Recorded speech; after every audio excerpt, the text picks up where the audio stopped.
അല്ലാഹുവിന്റെ റസൂൽ പറഞ്ഞില്ലേ, സലാസത്തുൻ ലാ തറാ അഅ്യുനുഹുമുൻ നാറ യൗമൽ ഖിയാമ.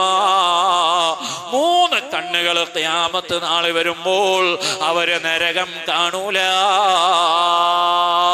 3 കണ്ണുകൾ ഖിയാമത്ത് നാളിൽ അവര് നരകം കാണേണ്ടി വരൂല.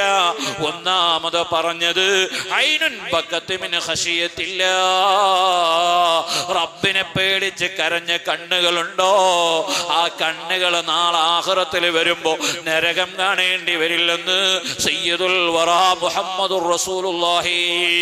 അല്ലാഹുവേ, അതിനെ പറ്റിയ ഒരു ഈമാൻ സാധുക്കളായ ഞങ്ങൾക്ക് നീ നൽകണേ അല്ലാ. നിന്നെ കുറിച്ചുള്ളൊരു ചിന്ത ഞങ്ങൾക്ക് നൽകണേ അല്ലാ. ഒറ്റയ്ക്ക് കിടക്കേണ്ട ഖബറിനെ പറ്റിയുള്ളൊരു ബോധം ഞങ്ങൾക്ക് നൽകണേ അല്ലാ. രണ്ടാമത് മുത്തുനബി പറഞ്ഞത് വഅയ്നുൻ ഹറസത് ഫീ സബീലില്ലാ, അല്ലാഹുവിന്റെ